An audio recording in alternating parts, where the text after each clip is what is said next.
ಶ್ರೀ ದುರ್ಗಾದೇವಿಯೇ ನಮಃ. ಎಲ್ಲರಿಗೂ ನಮಸ್ಕಾರ. ನಾನಿವತ್ತು ಗಂಗಾರತಿಯ ಬಗ್ಗೆ ಒಂದಷ್ಟು ವಿಷಯಗಳನ್ನು ನಿಮ್ಮ ಜೊತೆ ಹಂಚ್ಕೊಳ್ತೇನೆ.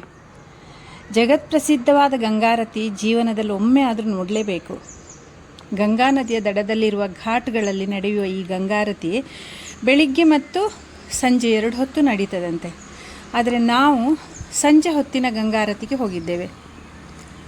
ಮೊದಲು ಗಂಗಾ ಜಲಕ್ಕೆ ಪೂಜೆ ಮಾಡ್ತಾರೆ. ಒಂದು ಸ್ಥಳವನ್ನು ನಿಗದಿಪಡಿಸಿಕೊಂಡು ಆ ಸ್ಥಳ ಪೂಜೆಯನ್ನು ಮಾಡಿ ಒಂದು ಬಿಂದಿಗೆ ಪೂಜೆ ಮಾಡ್ತಾರೆ ಮೊದಲು. ಆಮೇಲೆ ಆ ಬಿಂದಿಗೆಯಲ್ಲಿ ಗಂಗಾ ಜಲವನ್ನು ತುಂಬಿಸಿ ನಂತರ ಆ ಗಂಗಾ ಜಲಕ್ಕೆ ಪೂಜೆ ಮಾಡ್ತಾರೆ. ಈ ರೀತಿ ಕ್ರಮ ಪ್ರಕಾರ ಮಾಡುವ ವಿಧಿವಿಧಾನಗಳನ್ನು ನೋಡುವುದೇ ಒಂದು ಅದ್ಭುತ. ಅತ್ಯಂತ ವಿಶೇಷವಾದ ಉಡುಗೆ ತೊಡುಗೆಯನ್ನು ಧರಿಸಿಕೊಂಡು ಶಿಸ್ತಿನಿಂದ ಅತ್ಯುತ್ತಮ ವರಸೆಯಲ್ಲಿ ಮಾಡುವ ಈ ಆರತಿ ನೋಡಲಿಕ್ಕೆ ಮನೋಹರವಾಗಿದೆ. ಗಂಗಾರತಿಯ ಸೊಬಗು, ಆ ವೈಭವ ನೋಡುವಂತಹ ಪುಣ್ಯ ನನ್ನ ಪಾಲಿಗೆ ಬಂದದ್ದು ನನ್ನ ಪುಣ್ಯ ಅಷ್ಟೇ ಅಲ್ಲ, ಆ ಆರತಿ ಮಾಡುವ ಒಂದು ಯೋಗ ನನ್ನ ಪಾಲಿಗೆ ಸಿಕ್ಕಿತ್ತಲ್ಲ, ಅದು ನನ್ನ ಹಿರಿಯರು ಮಾಡಿದ ಪುಣ್ಯ ಮತ್ತು ನನ್ನ ಯೋಗ ಅನ್ನಬೇಕು. ಗಂಗಾ ನದಿಯ ದಡದಲ್ಲಿ ಸ್ಟೆಪ್ಸ್ಗಳಿದೆ. ಆ ಸ್ಟೆಪ್ಸಲ್ಲಿ ಕೂತ್ಕೊಂಡು ಕೂಡ ಗಂಗಾರತಿಯನ್ನು ನೋಡಬಹುದು.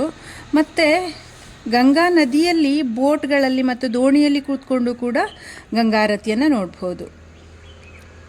ಆ ಆರತಿಯ ವೈಭವ ನೋಡುವ ಒಂದು ಗಳಿಗೆ ಇದೆಯಲ್ಲ, ಆ ಶಿವತಾಂಡವದ ಜೊತೆ ಮಾಡುವ ಆ ಆರತಿಗೆ ಜೀವಂತ ಕಳೆ ತುಂಬಿಸೋದು ಅಲ್ಲಿನ ಭಕ್ತಿ ಮತ್ತು ಶ್ರದ್ಧೆ.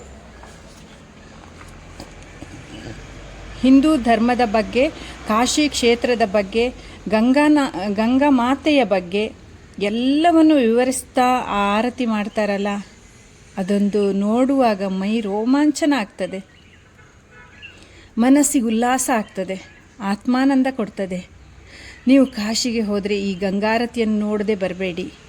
ಅಷ್ಟೇ ಅಲ್ಲ, ಪರಮ ಪವಿತ್ರ ಗಂಗಾಮಾತೆ ಈ ಆರತಿ ನೋಡಲಿಕ್ಕೆ ಬಂದು ನಿಂತಿರ್ತಾಳೇನೋ ಅನ್ನುವಂಥ ಭಾವ ಬರ್ತದೆ ಅಲ್ಲಿ. ಗಂಗಾದೇವಿ ಚರಣಗಳಿಗೆ ಮಸ್ತಕ ಬೇಡ ಅಂದರೂ ಬಾಗ್ತದೆ.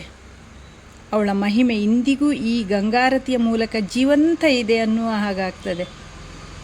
ಆ ಭಕ್ತಿ ಪರವಶತೆ ಎಷ್ಟಿದೆ ಅಂದರೆ, ಅಲ್ಲಿ ಆ ಗಂಗಾರತಿ ನೋಡ್ಲಿಕ್ಕೆ ಕುಳಿತುಕೊಂಡಿರ್ತಾರಲ್ಲ, ಆ ಕುಳಿತುಕೊಂಡಂಥ ಪ್ರತಿಯೊಬ್ಬರು ಮಂತ್ರಮಗ್ನರಾಗ್ತಾರೆ.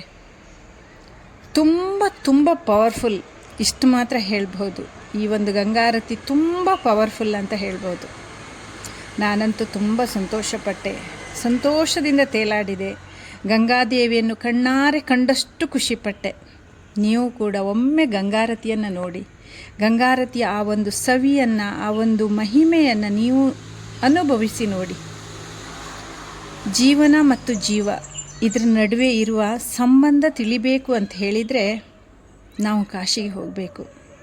ಹೆಣಗಳ ರಾಶಿ, ಬೆಂಕಿಗೆ ಆಹುತಿ ಕೊಡುವ ಕಾತರ, ಕಣ್ಣು ಮುಚ್ಚಿ ತೆರೆಯುವಷ್ಟರಲ್ಲಿ ಸಾವು, ಜೀವ ಇದ್ದಾಗ ಶಿವನ ಕೃಪೆ, ಜೀವ ಹೋದ ಮರುಗಳಿಗೆ ಶವ ಆಗುವ ಪ್ರಕ್ರಿಯೆ, ನಾನು ನನ್ನದು ಅನ್ನುವ ಯಾವುದೂ ಬೇಡವಾಗುವ ವಾತಾವರಣ.